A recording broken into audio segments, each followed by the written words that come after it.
Hey folks, welcome to the Varsity Dad. It's been a hot minute. We're excited to be back and look forward to new content and engagement with you again. This video is a review of the 2020 Escapade Backcountry. When I bought this camper, it was really difficult to make the right choice or the right choice for us. And some of you may be going through similar decision points. Hopefully this review will be helpful. We have since moved on from this camper. I just actually sold it because we are downsizing and moving to a different setup. And hopefully there will be videos upcoming with that as well. I have a Land Cruiser that I'm currently building out with a CVT mount hood tent, and some other items. So there'll be videos there. We will be looking at making a comparison with the Jeep Gladiator as well as other options. So feel free to leave comments of different questions you may have about the camper or about the upcoming Land Cruiser build. And we look forward to seeing you and interacting with you. And don't forget to push subscribe. So like many others, this is my first trailer or camper of any kind. There's a lot of options out there, and I'm sure some of you are struggling to decide on the same decision. And I thought this review will be helpful for some that might be in the same boat. So as we walk around, I'll put the details in the comments box, but this is the Escapade Backcountry. Escapade sells 3 different models. There is a basic model, I forget the name of that one, but the big difference between this one and that one is the off-road tires that are on the Backcountry and the heavy-duty fenders. You could stand on these, whereas on the Cross Country, I think that one's called the Cross Country, on that one they're aluminum, so you can't stand on them. And for me that was non-negotiable because I from the get-go intended to put a rooftop tent on it and maybe potentially other accessories as well. So I needed to be able to get up on the fender. And this has 16 inches of clearance, whereas the Cross Country I believe has only about 6 or 7. So that was another deal breaker. And as you can tell, this comes with the Timbren axle-less suspension, rated to 3,500 pounds.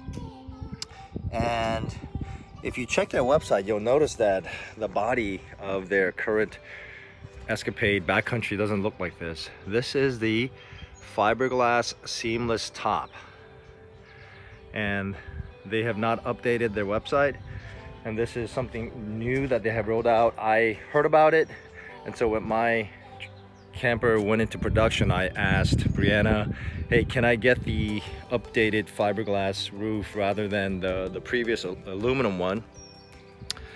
And I paid the extra because this will be $500 more, but it also comes with some upgraded composite floor. So I know in the older models the floor is basically plywood that's been kind of coated with some type of marine grade water repellent, and this one you can tell is just one single piece of composite mixture of materials.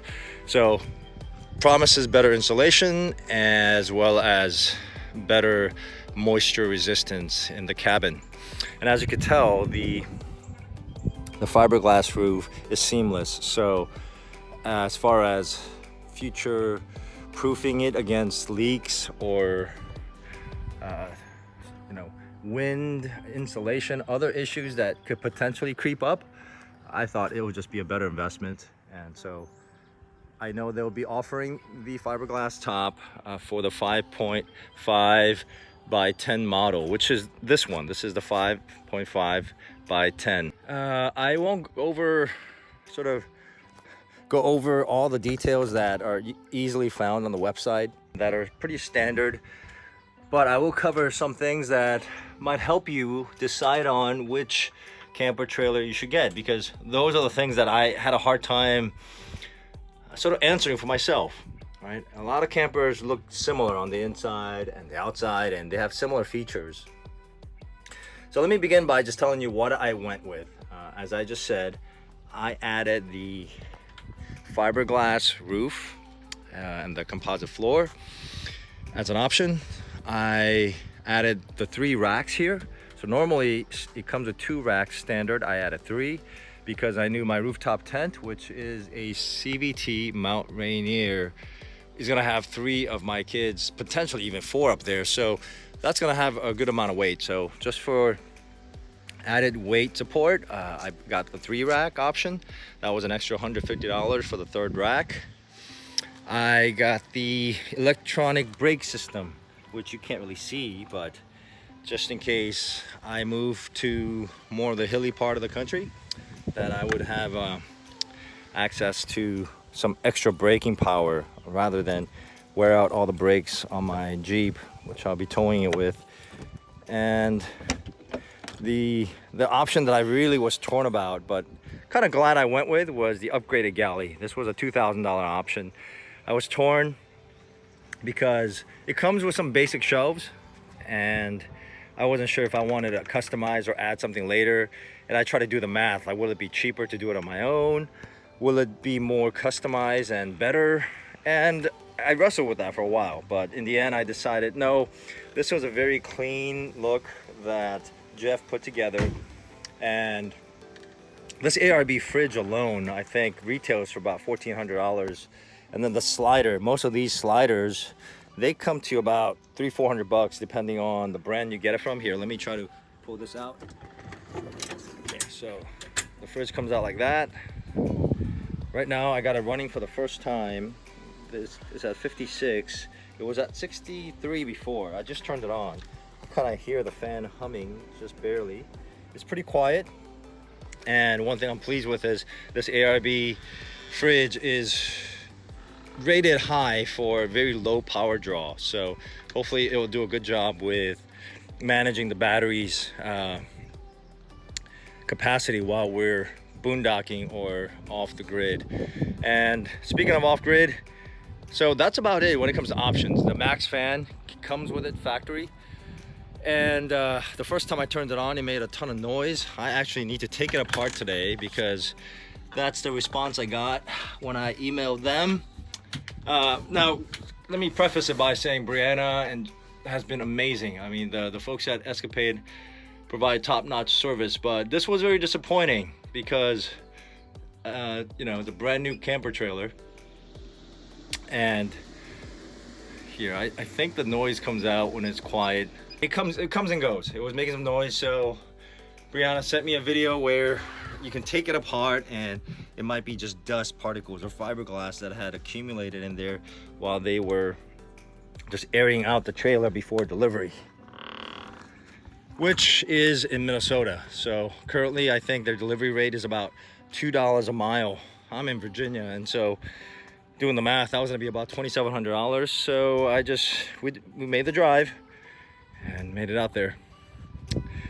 This was the other option I had. Yeah, this is the final option. So I didn't add a whole lot of options. I got the toolbox, and this is one of my favorite things. I'm so glad I got it because it adds a lot of secure storage in the front, and it brings the battery into a tucked away, dry place. Normally the battery's here, just kind of on the front side of the tongue. And I'm still playing around with the solar. So once I can confirm that the solar product that I got from Amazon is all working well, I'm going to customize it a little bit and change things up, like add an extension cord and drill the toolbox so that I can kind of get the lines, the cables internal, and make it just a cleaner look. So that is the Escapade Backcountry and the kind of the package that I got, and I chose it over several other options, right? So the other serious options I looked at were hiker trailer, and I'll tell you, there are a lot of diehard hiker trailer fans. I'm gonna just slide this in, And I'll just be honest, like what turned me off about Hiker Trailer was simply their website. I didn't have a whole lot of time. I was actually deployed when I ordered the trailer, and the website and ordering on Hiker Trailer with like 50 options, I'm sure can be great for those who really understand the trailer mechanics and the details of kind of have mapped out exactly what they want. I didn't. I wanted something that was somewhat standardized with room to add options, and Hiker Trailer was just too confusing. I played around with the build quote, and it came out. It went from like $6,000 to $20,000, and I had no idea why, because I didn't really fully appreciate all the little things I was adding. So it was a little bit too confusing. And from what I read online, the lead time for delivery, I think it's about 6 months. I don't know what it is currently. So that was another potential deal breaker. I didn't want to wait 6 months. This is before COVID. I wanted to get home and go camping with the family. And Escapade, this was, I think it took about a month and a half, maybe even a little less. So that was very appealing. So lead time, ease of ordering. Brianna was amazing when it came to answering questions about the trailer, practical questions like, hey, have you used this in these kind of settings? How and she was just extremely helpful and patient with me. I would say third would be the price point. So I think with my options, this comes out to about 16 or so. And the other brands that I looked at seriously were Bean. So Bean Trailer, the Meaner Bean, which is a great, I haven't looked into it seriously, but when I checked their website and the videos, the Meaner Bean is a great trailer. It looks great. It has a lot of the same configurations that I was looking for, but it was a little bit pricier to get it with some type of galley like this. I think it would have been over 20. And there were a couple other brands that I wasn't as serious about, but I really liked, right? And so if you have more questions about other brands to explore or consider, feel free to leave me a message, and I'll offer you everything that I found out in my research. That's it for today, and thanks for tuning in. Be sure to subscribe and follow, as I will be putting up more content with camping, overlanding, and this journey of discovering the outdoors for me, my family, and maybe for you. Thanks.